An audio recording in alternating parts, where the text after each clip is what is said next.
You know what, Jamie? Let's pop off right now. We got to get started. We gotta go. Let's go. Let's go. Let's get the people in the chat.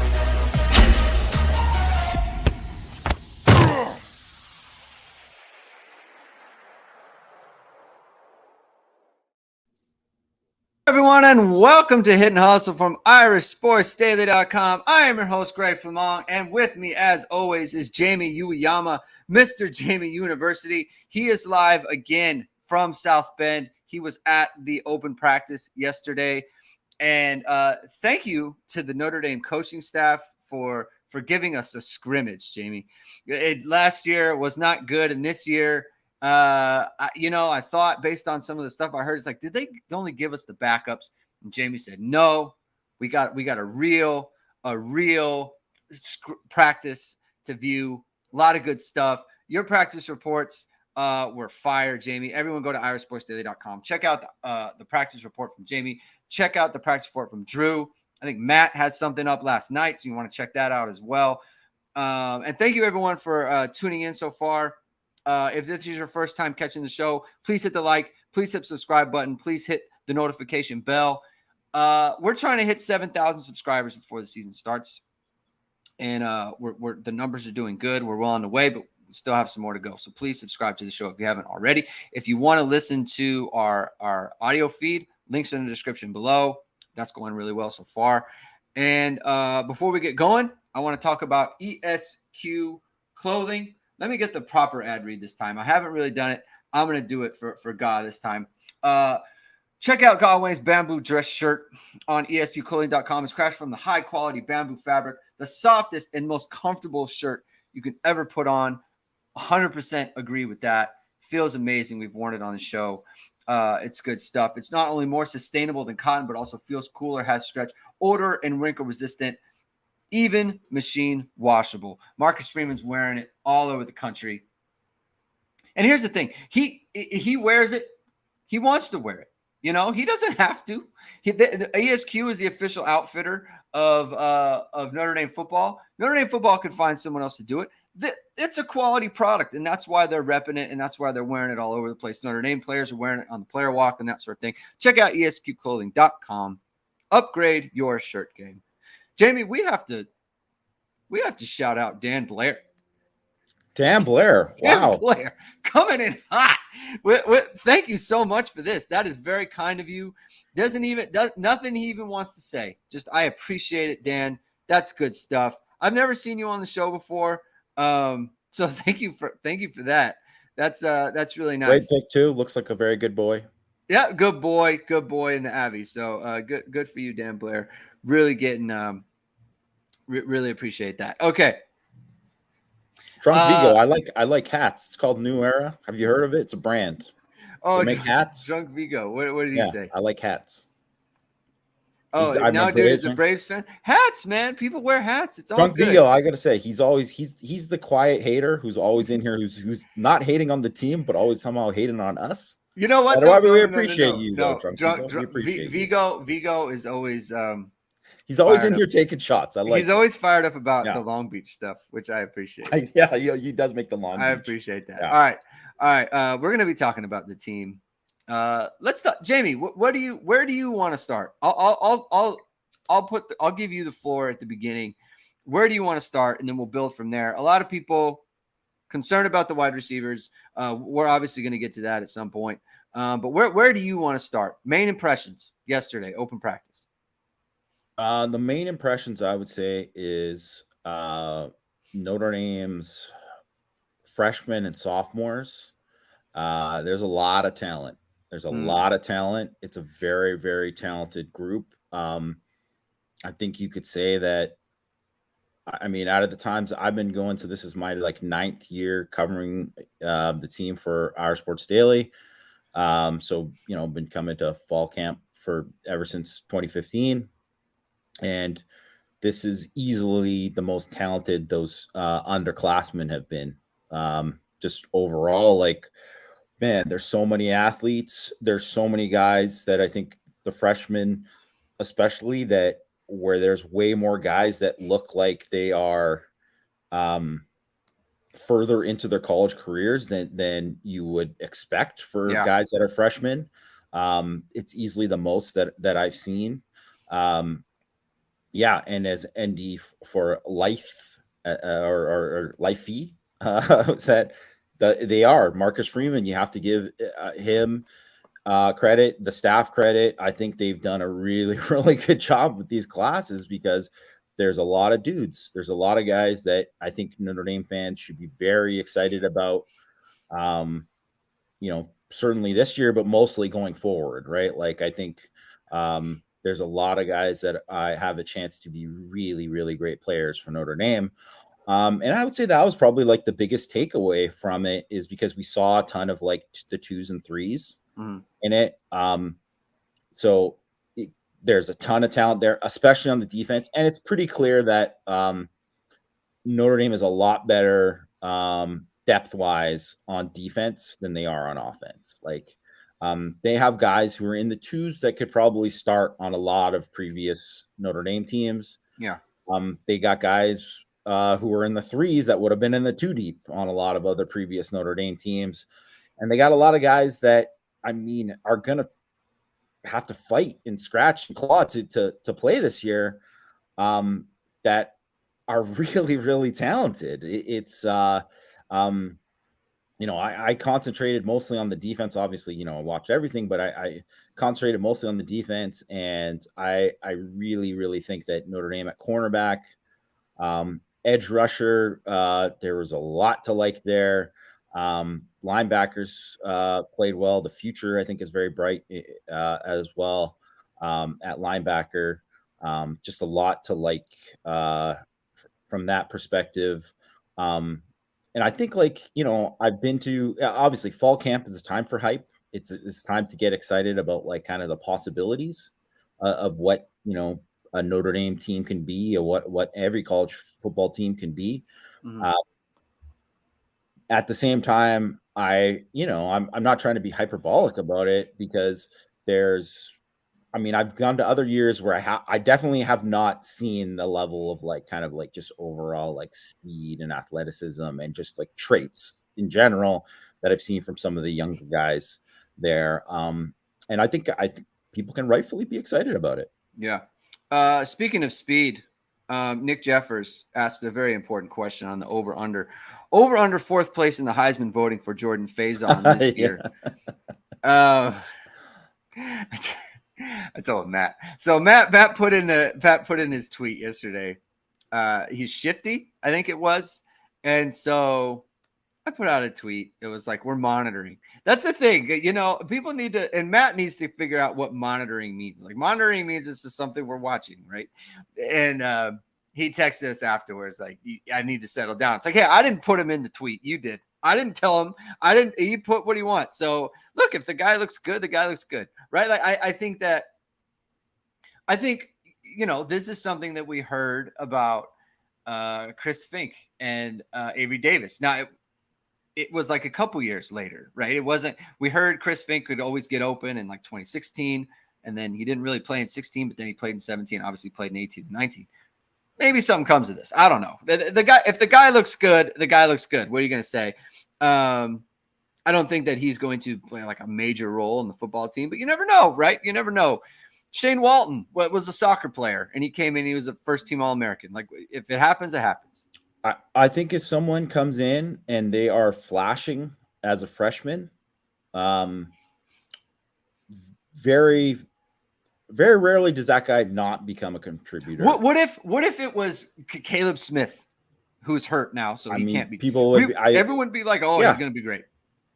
Yeah, I don't think people can deny that he. Not really as much in. The team stuff. Yeah. He didn't really show it there, but like in he have the one-on-one tackling drill. He stiff arms Mike Bell. That was pretty nice. And just as a kick returner in this, this kind of kickoff 3-on-3 kickoff kick returner drill, he was the best kick returner. Like he just had the best feel for it. He knew when to kind of like accelerate and explode. He read it. And some guys just have that natural feel for it. I don't know. He looks like a guy who is. I mean, it's a good thing to have him on your football team, and Yeah. I don't think. I mean, he might not. He probably won't play at all this year. I mean, if he does, the best chance would be as a returner.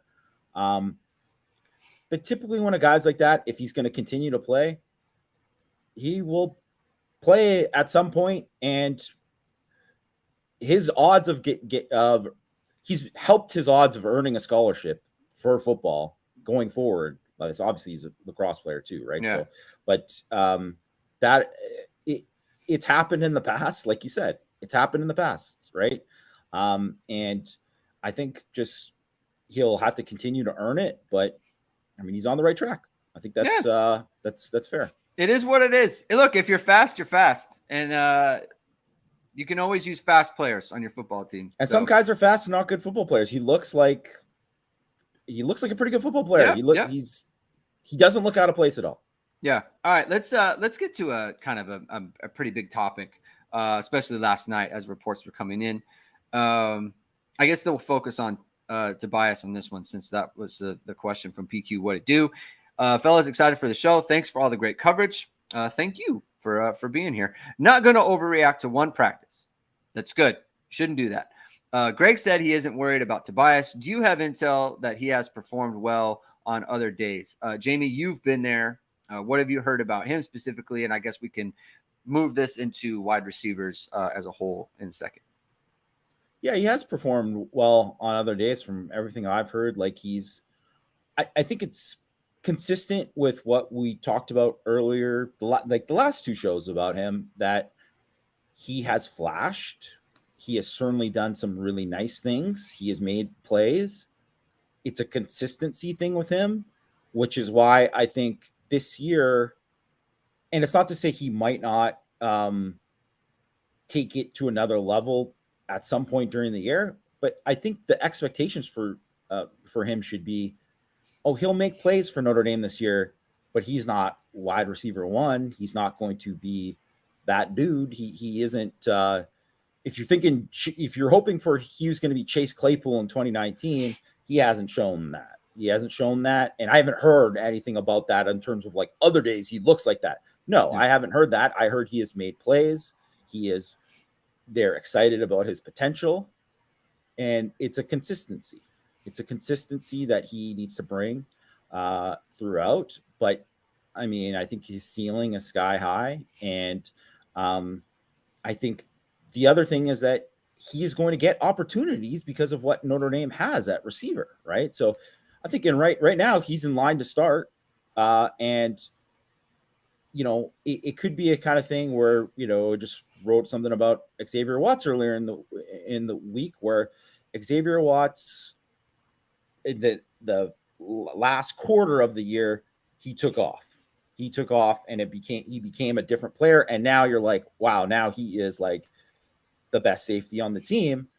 And it might be something like that with Tobias this year. But if you were kind of expecting him to be like, game one to be the best receiver on the team, he's not there yet, right? Like there's a separation between them. Yeah.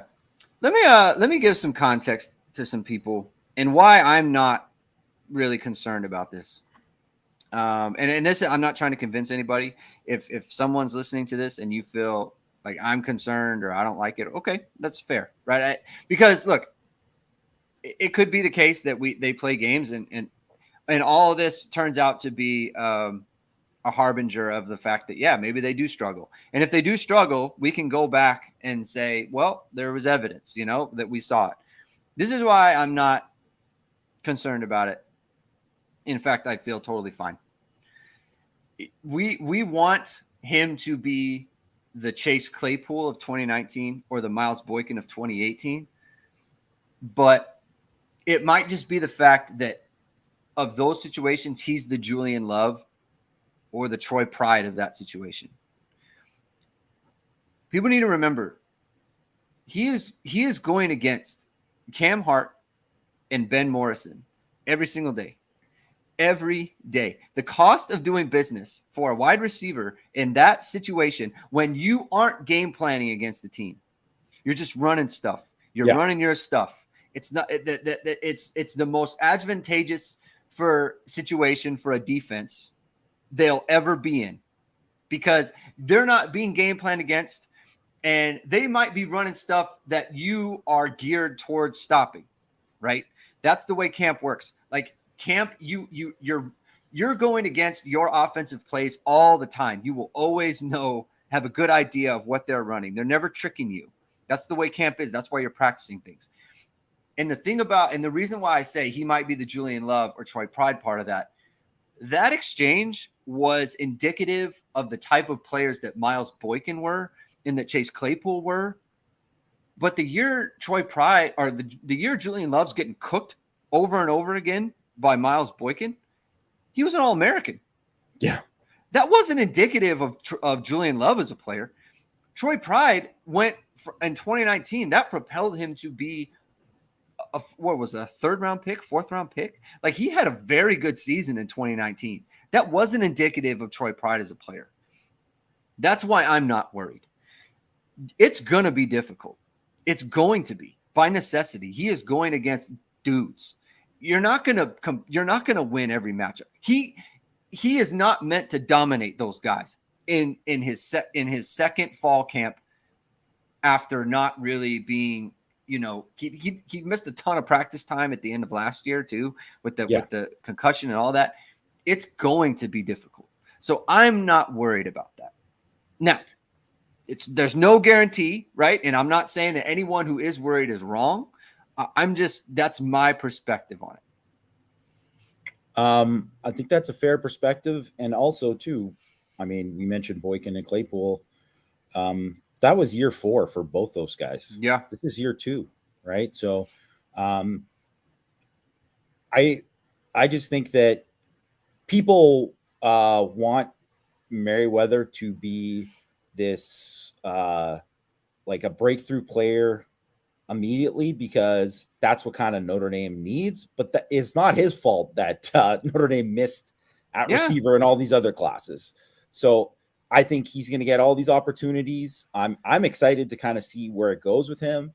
And I mean, I'll even add too, because you mentioned the obviously you're going against Morrison and Hart. Mickey and Christian Gray are really, really good too. They'd start for most Notre Dame teams. They are very, very good players. Like Matt kind of joked with me during practice. He said Christian Gray is the best freshman cornerback since Ben Morrison. Like he looks that good. Like he looks really, really good. Yeah. So I think it's one of those things. It's like going against Joe Alt every day makes Javonte Jean-Baptiste better. Like that is, the iron sharpens iron, and you're going to struggle to beat Joe Alt. You're going to struggle to beat Blake Fisher. And then when you play the other guys, it's a lot easier, right? That's the whole point of camp. That's the whole point of getting guys that are elite and having to work against them every day. It's a big, big thing. Yeah. Westwood Manor Films says, plus it seems like most of the time the D is head of the O in the first month or so. It's for the exact reason I said. The offense is not running anything that's geared to stop the defense. They are running their stuff against the defense that is also running their stuff. There's no game plan, so that's why it is. The other part too is like offense is built on precision. Everyone has to be doing the same thing or the correct thing all the time. It has to be super precise. Defense is not that way.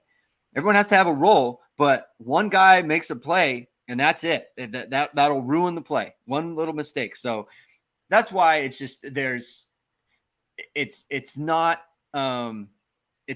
strange to me that this is the case.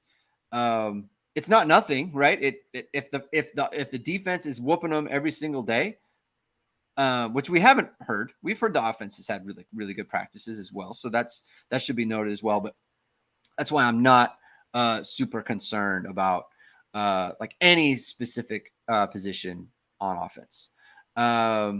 Let's talk about someone asked a question about Tyson Ford, and we can get into him. ND for Life asked about Tyson Ford. How does Tyson Ford look? We can get into him in this discussion too, because you tweeted out yesterday that the two most important positions on defense and in football, period, in 2023 are the defensive line and the corners. We talked about the corners a little bit here. Let's go into the defensive line, Jamie. I'll admit that you're selling me a little bit on these guys. I'm feeling really good about these guys. Why should I feel that way? Why are you so high on them right now? Well, I mean, specifically, I said edge rusher too, because I think edge rusher, it's like getting after the quarterback, affecting the quarterback. Yeah.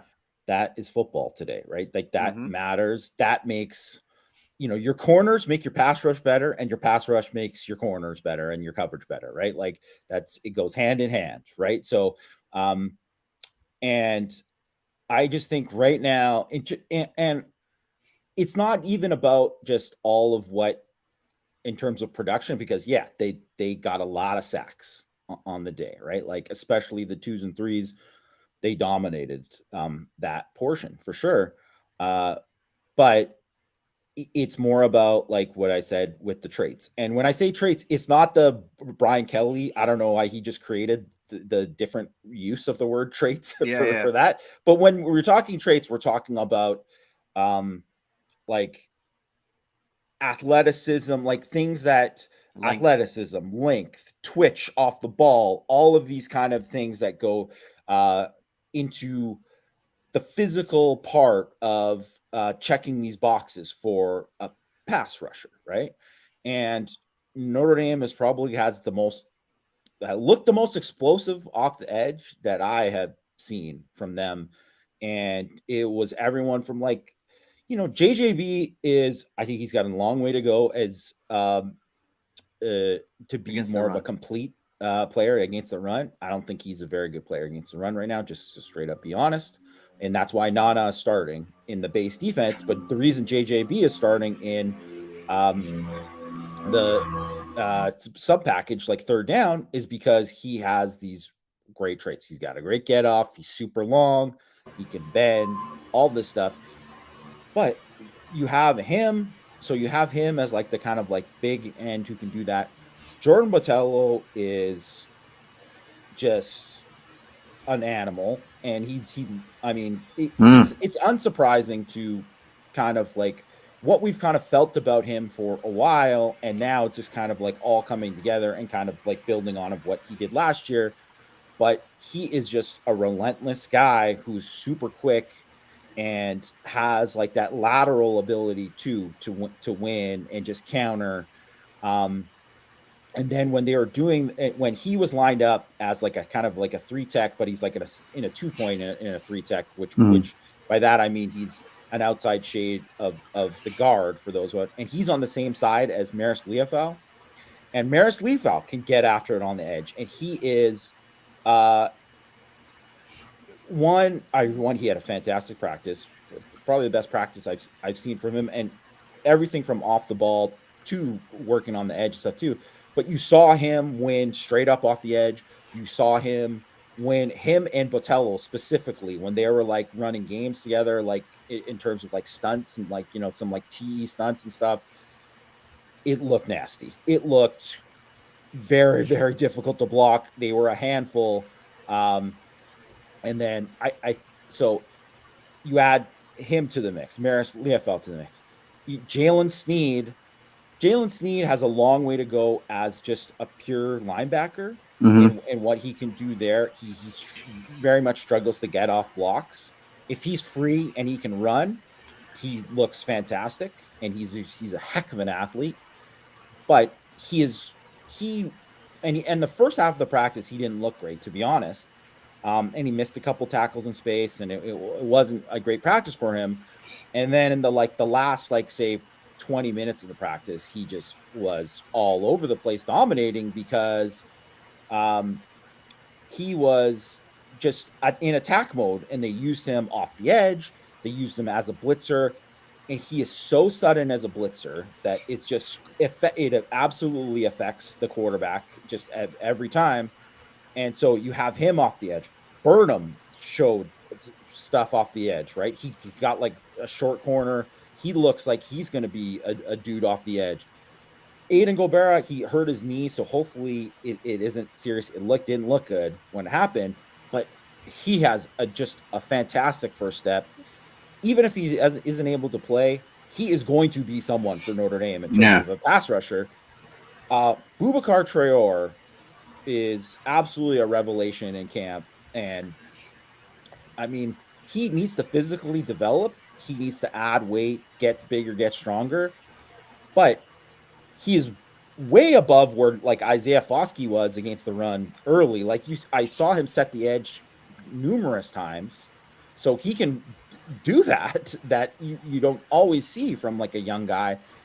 And he has twitch. He has incredible flexibility. He won with like a big time long arm on Tai Chan for a sack. He won getting around the edge. He looked good running stunts.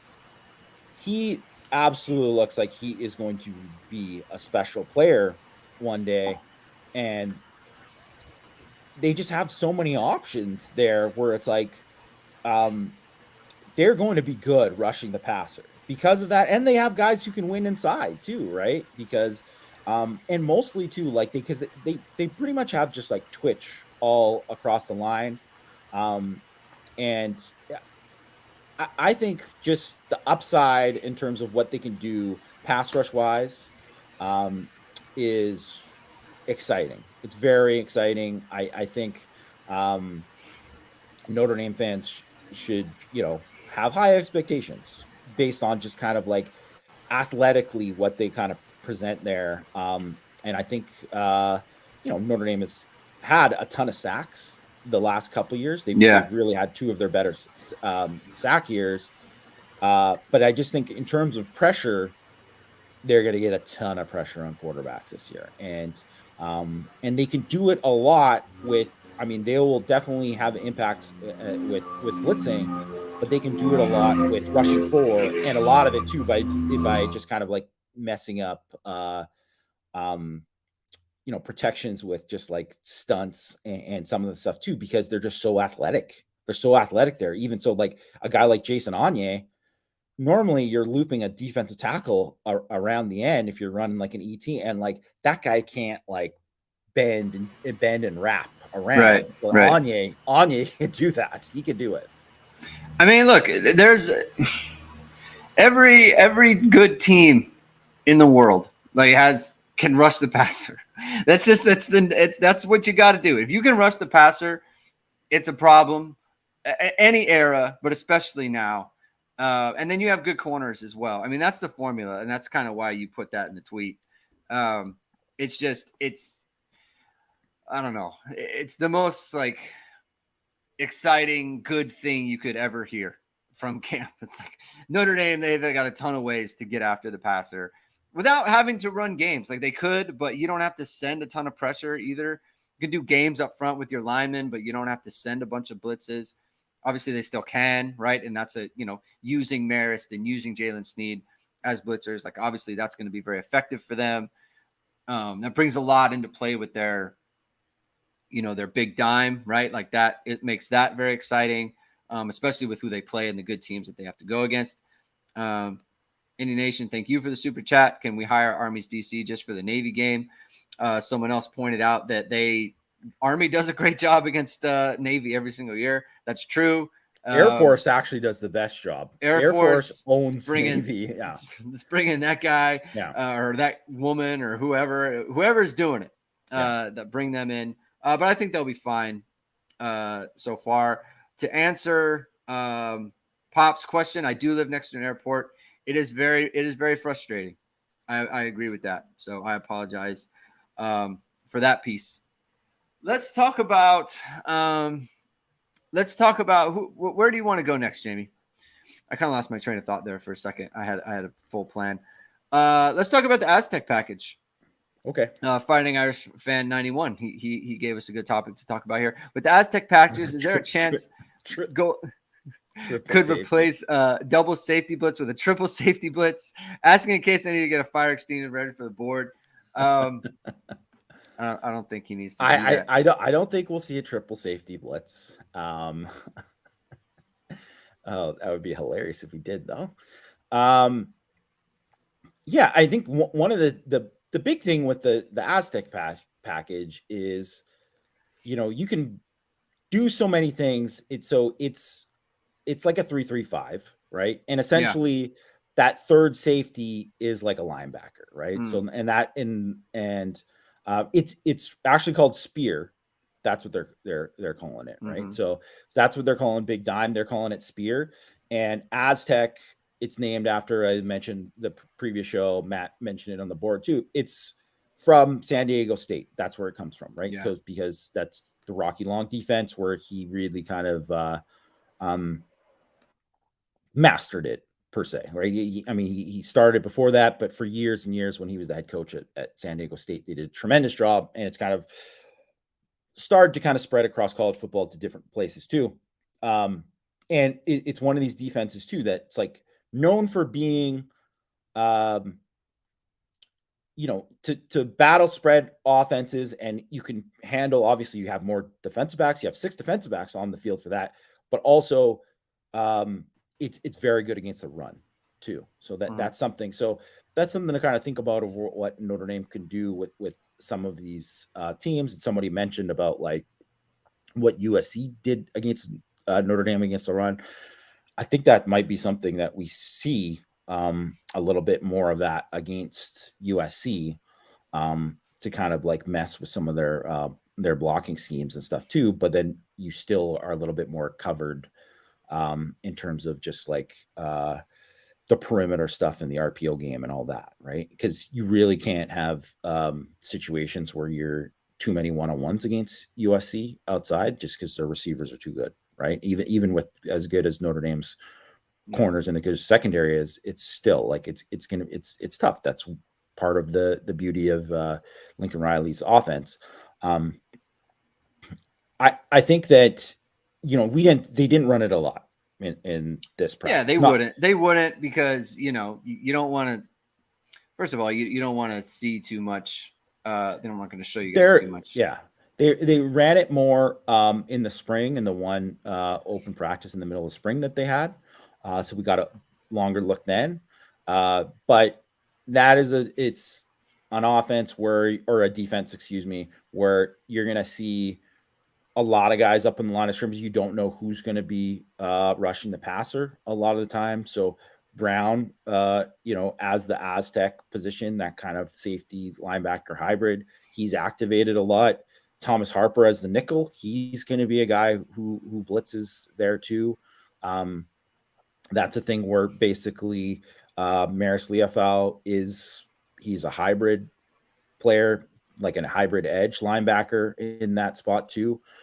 Obviously, Jordan Botelho can drop and do some of these things too. So it's like a fun defense to watch and a hard defense to prepare for. It's like the one thing we talked about, like the stuff that they've added from the menu or taken away from the menu. This is like an addition, and I think a good one. It's one of those things, like if they can get it right and they can execute it the way that the coaches want and Al Golden wants, and his vision is able to actually manifest itself onto the field, that's when that's a defense that can like really be, like you said, a game changer. Since you do so many things out of it and you confuse them, you confuse the offense quite a bit. And so that's a big deal. But I think we've seen with kind of a lot of sub packages. Like I think that Marcus Freeman in 2021, he did a pretty good job with his sub packages, again, like on third downs. Yeah. Like his third down sub packages were really good, and we didn't see them as much last year. But that could, the coaching change and that sort of thing, and bringing in a new system, and now an extra year under Al Golden, that could really be a big deal. So that's something to keep an eye on going forward as well. Let's talk about offensive line. If you were a person coming out of spring and projecting going into fall camp, like who are going to be the starting guards, if you were in on the Rocco Spindler, Pat Coogan duo, no one was. Yeah. You would have just made call some it like it is. serious cash on that. What do you make of it? What do you make of it? Well, one, before camp, I had heard that Rocco was like a legit contender for that right guard True spot. fact. True fact. I definitely had heard that was a thing. So I know that some people thought that he wasn't, but I had heard like, no, he's definitely in the mix there. Yeah. And they were going to give him a chance to win it. And I think they gave, Krzysztofic got a chance to be, he's the veteran, he's the guy. So they tried to, give him the chance first, but Rocco he's clearly won that job. And I think Rocco looked good in this practice. I think him and Blake work well together in the run game. You can see that. So that's good. I mean, obviously, both those guys are mauling types dudes. I think both those guys probably look their best in the run game. And you can see like Spindler moves pretty well to get to the second level as well. And that's a good thing. So, I mean, he's a first-time starter. There's going to be ups and downs like there is with any first-time starter. But I think you could feel pretty good about where they're at the right guard position. Pat Coogan certainly wasn't, seen as, everyone kind of thought, well, it's going to be Shrouth. And that was kind of that. And if it's not Shrouth, maybe it'll be Krzysztofic, right? Like that's kind of what it was. And Coogan was kind of seen as probably like, maybe they'll get some reps here and there or whatever, but certainly not a contender. Not a serious contender. He would have been the further down the list. And then Wagner got some reps there too, right? So it was, they've tried different people. I would say that Coogan, I mean, certainly when you see like he's been there for a while, he certainly seems to be the favorite for that spot. He struggled a bit more. He had some problems with like Riley Mills, and I think that's part of it. He's not as big as some of these other guys in terms of like just length and all that kind of stuff too. So he's going to struggle against some guys like Riley Mills, right? Those super long, 3-tech types. So he and he's also like another guy who would be a first-year starter as well. Mm-hmm. He isn't. I would say that spot isn't secure, just based on what I've seen. So I think that it's Shrouth. I think I would say he will start at the beginning of the year. Coogan is just my opinion on it. But I think that spot's maybe they'll split, maybe they'll be open. I think Shrouth, the good stuff from Shrouth looks really good. It's just a consistency factor. It's a little bit like we were talking about with Tobias, right? Yeah. But the thing is with Shrouth, it's like if there's a consistency thing with offensive line, I mean, it shows up a lot more, right? It shows up a lot more. If there's kind of mistakes made or you don't execute, it shows up quite a bit more, right? So I think Shrouth could certainly come back and end up being the starter there at some point. I would say it's probably a long shot that someone like Charles Jagusa could come in and eventually win that job, but they did rep him at guard, and this was the first time we had seen him at guard, and he absolutely mauled a couple of dudes on traps, and that was impressive. And he's a big guy and he can move. So, I mean, as you say, I'd monitor him as maybe later on during the season he could be somebody.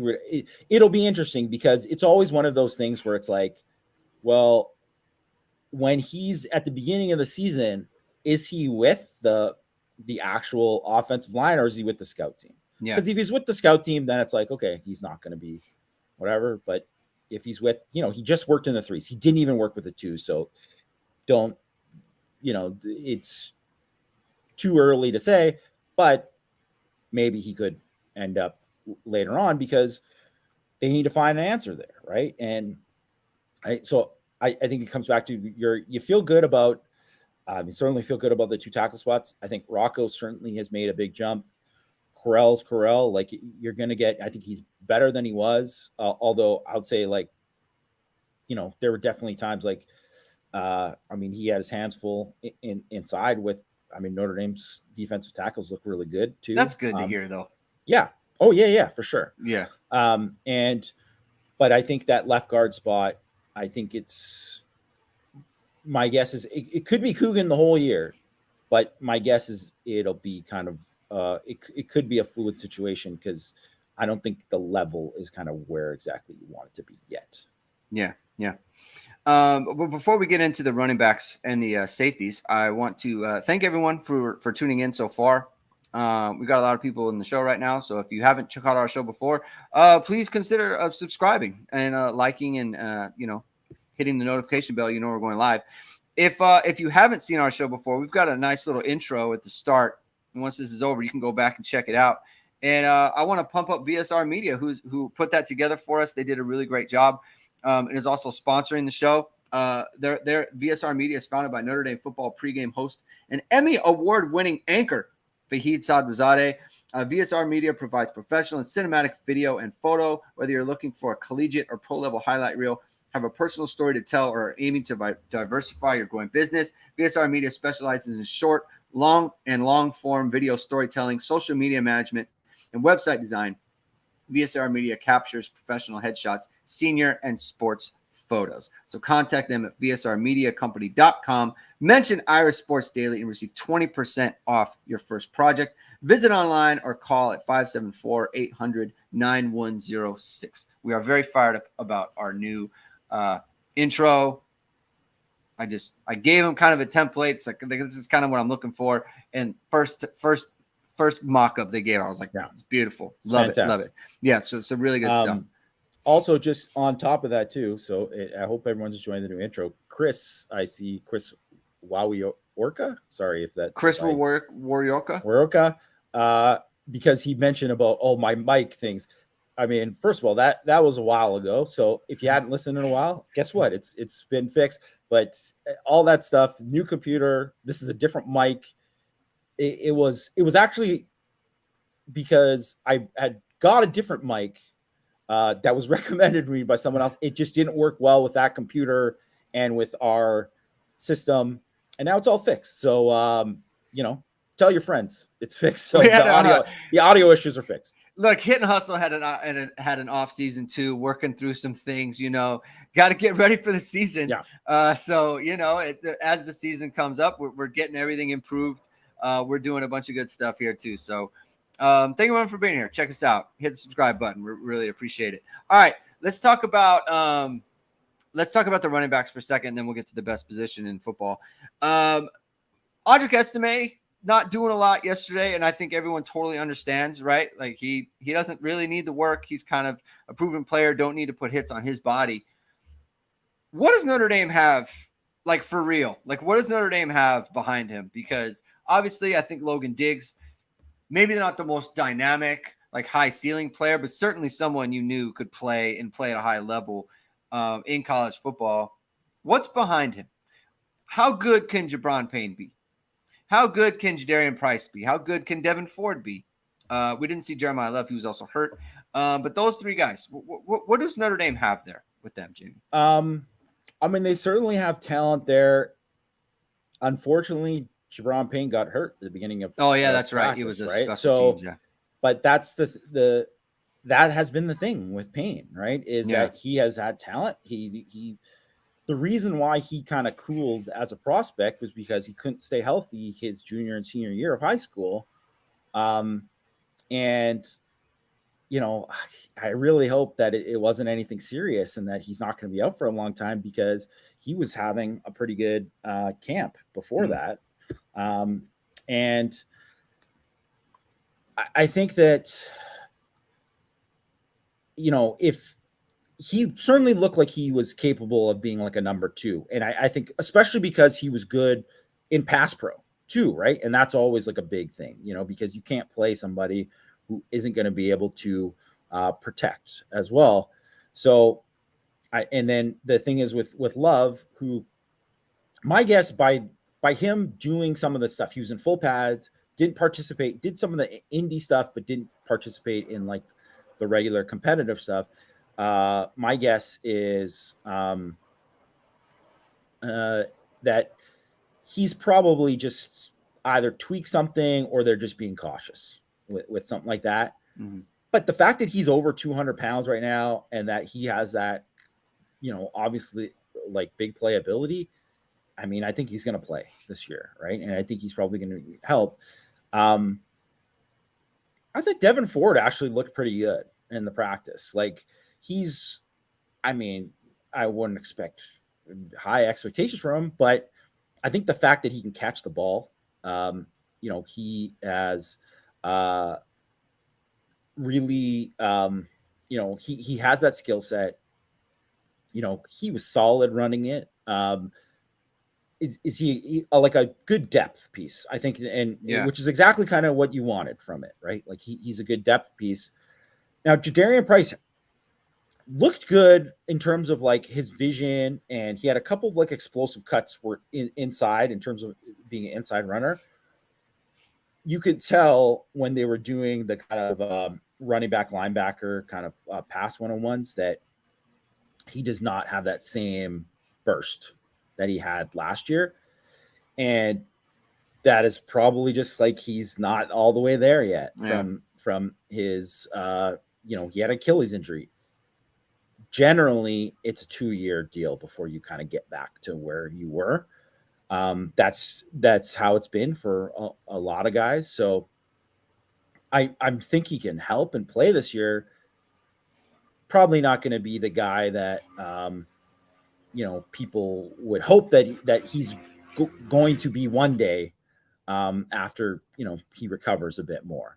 And also too, he might have just been worn down by camp too, because Love is hurt too, and they're getting more reps and all that.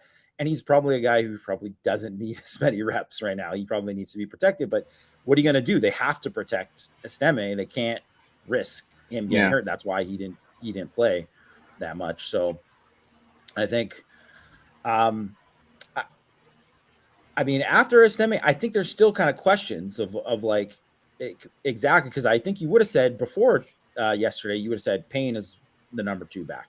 He's the number 2 back, and you feel pretty good about it, and you're kind of excited about some of the other young guys. But now it's like all of a sudden, because you think about, Tyree's at receiver, Diggs is gone. Yeah, the depth is like there's just a lot more unknown there. And I don't think Estime is going to have a problem staying healthy. He's obviously built pretty well, but you never know. Like that stuff can happen, and we'll just kind of see where it's at and given opportunities. But I think it'll be interesting to see how they kind of figure out like how many carries everyone's going to get and what they're going to do, especially like I think people assuming that because they're playing a bit of a lighter September schedule think that, they're just going to run all over and all these guys are going to get reps. That could, I think, a bit premature because some of the defenses are playing a little bit better. Like Navy's going to have a good defense. NC State, they'll be solid at the very least. They have been a top 20 defense the last 2 years. They lost a lot, but they're going to be pretty good. Tony Gibson's a good coordinator. So I think we're going to kind of find out more as we get into those first 4 games of kind of where they're at. You made a really good point about Price that I was thinking about in that, like, he hasn't played a ton. He hasn't played, his body is not used to it's one thing. Like he didn't do anything in spring. So going through camp is hard. That's very difficult. No one likes camp. Some people are like more wired for it, but no one really likes it. It's just a grind. It's physically taxing. And I know when I talked to Sean Crawford on this podcast over the offseason, he talked about when he tore his Achilles in 2017, he got tired. Like his body just kind of broke down because of that, because he hasn't had the wear and tear. And I think that might be going on with Price as well. but they do have to be careful. They do have to be careful with him. So that'll be something to monitor going forward. Hopefully, whatever happened with Javon Payne isn't a big deal. You watched a lot of the safeties yesterday, Jamie. Thank you for doing that. First of all, we really appreciate that. It's the best position in the sport. That's what I've heard. Yeah, that's everyone's talking about that. How awesome being a safety is. Xavier Watts, you've been very high on him. It seems like Ramon Henderson running with the ones in spurts, like he's repping in for either is it GJ Brown he's repping in for? I think they're kind of him and Watts. They're kind of all working. So kind of looks like a 3-man rotation there. Heard good things about Ramon Henderson and his his fall camp so far. And then Adon Schuler is trending, right? Another monitoring situation there. They don't have, it's not like they have a ton of bodies, right? So someone has to rep, someone has to be the fifth guy. And if he's the one, but look, if he looks good, he looks good, right? So that's important. What would you say about those guys? You said Luke Tollitz looked really good. You liked how they all looked in drills.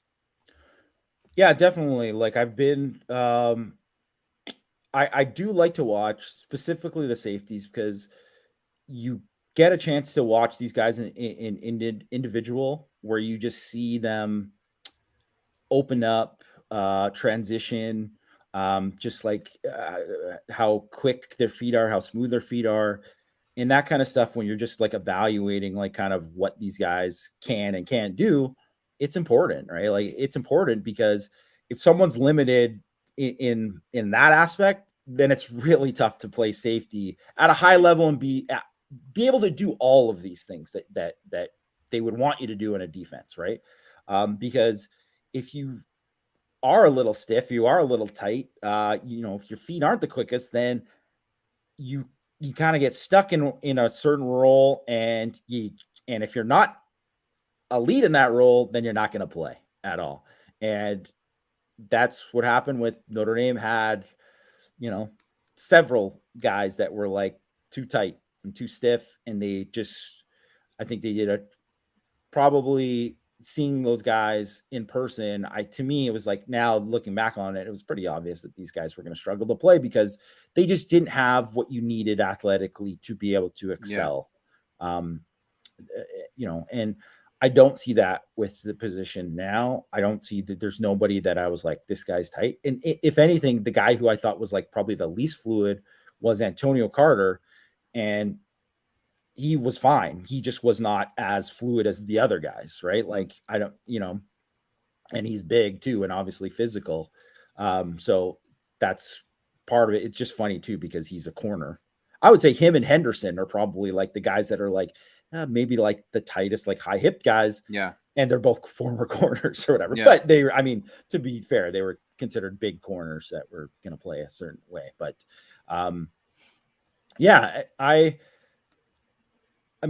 X Watts, he just shows up. All those guys out of the first three, they all showed up and made plays, right? And certainly there was nothing that they did wrong, especially in team, that indicated that they weren't, on their P's and Q's. They were totally on it. And I think Carter, you just didn't see him involved that much.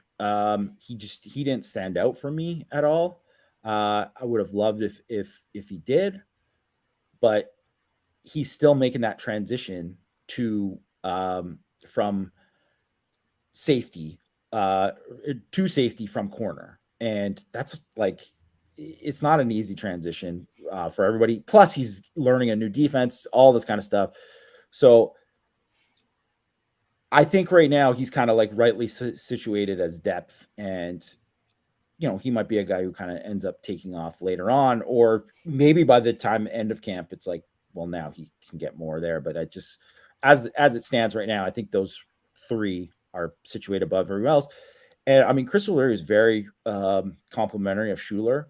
First of all, Schuler looks the part. That's not something that we've, there's news. Everybody's kind of said he looks like a dude.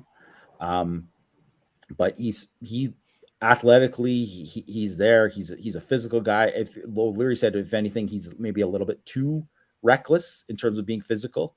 But I think he's got a chance that he could play this year. And then Minich hasn't been healthy, but he ran down on a special teams play and was very fast. Talcott needs to gain weight. He needs to get bigger. But I mean, for being a guy his height, and as fluid as he is at that height, it's rare. It's rare. And it's a big jump from Wyoming high school football to this, but I mean, the pieces are there for him to develop into something good. Carter should be a depth piece. Yes. That's what you want. Notre Dame should have better safeties than Rhode Island does. Just as a rule, it's not like he can't play. He could probably play if he needed to be in there, but Notre Dame should have better options. And so that I honestly, to me, that's like heartening. That's a good thing. And he probably, he needs to learn the level and that sort of thing. But I think he can be a productive player if he needs to play. But Notre Dame should have better options there. And so that's lovely to hear. Tight end. Anything you want to mention about tight end that stood out to you before we get out of here? I mean, obviously Evans and Stays were the guys who played the most. Stays look good. They look really good. It's tough. I don't want, like I said about the corners, I don't want to freak out. He's good. He looks good. He looks big. He can really move. He's improved as a blocker. I mean, Mitchell Evans looked good too, especially he just absolutely caked Snead on one play. Drew drove him like 10 yards and caked him. Mitchell Evans is a good player. It's just like one of these things. It's like you almost get knocked on. It's like, well, he's an NFL guy, but he's not Michael Mayer. It's just. I just think they're going to be more than fine. Obviously, Ballman isn't healthy yet. He's not healthy yet. I think that Raritan's lurking. Raritan is lurking once he gets healthy. Mm-hmm. I think as soon as he gets the go-ahead to play, and I don't know if that's going to be early in the season, mid-season, whenever, he is going to step right in and play. And I mean, he looks impressive. And we saw one of the questions, because he was basically a big wide receiver in high school, was like, hey, can this guy block in line? Yeah, he can block in line. So I think Notre Dame's going to be more than fine at tight end. And I think Flanagan, in terms of early in the season, they need him to play. He can, I mean, he's not all the way there. Whenever you're a freshman, it's like a learning curve, even for a guy who's kind of came from a really good program where, technically blocking wise that he, he's advanced for his age. But I mean, he's a big boy. He could help out as a blocker. And I just think you're just watching him just a little bit here and there in drills. He can catch the ball pretty well. I mean, Sherwood is going to have his role, but the one thing with Sherwood is that I don't think they're going to play as heavy this year. Yeah. So because of that, he isn't going to play a lot. And the other thing is, well, do you want Mitchell Evans and Holden Stays out there? Or do you want to get Davis Sherwood out on the field? I mean, I'm sure he'd be the next guy up in 13 personnel, but I don't think, not that they ran a ton of 13 personnel this year, but I'm just going to guess they're going to run less than it is. Yeah. I mean, he's a good blocker. He's a good blocker. Yeah.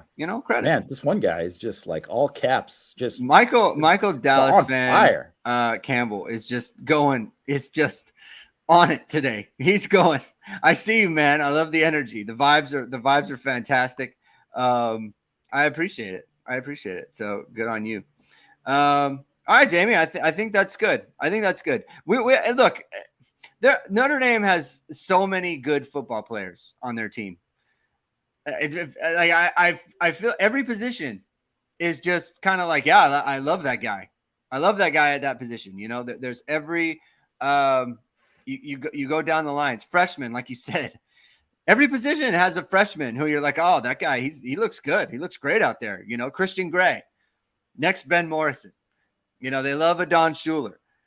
Drake Bowen and Jaden Osbury. Unbelievable. Boubacar Traore and Brendan Vernon. Looking fantastic, right? Charles DeGusa, the receivers. Flanagan. I mean, it's everywhere. Yeah. It's everywhere. So Jeremiah it's a good freshman class. It's good stuff. It's good stuff. And Spencer Schrader, hashtag shout out to the Rigneys for we'll talk about Spencer Schrader. He's got a booming leg. Matt refuses to put him over Justin Yoon, but he can boom. Well, one other thing too, because here's another, shout out to the Rigneys again, but like the McPherson, he looks good as a punter. Like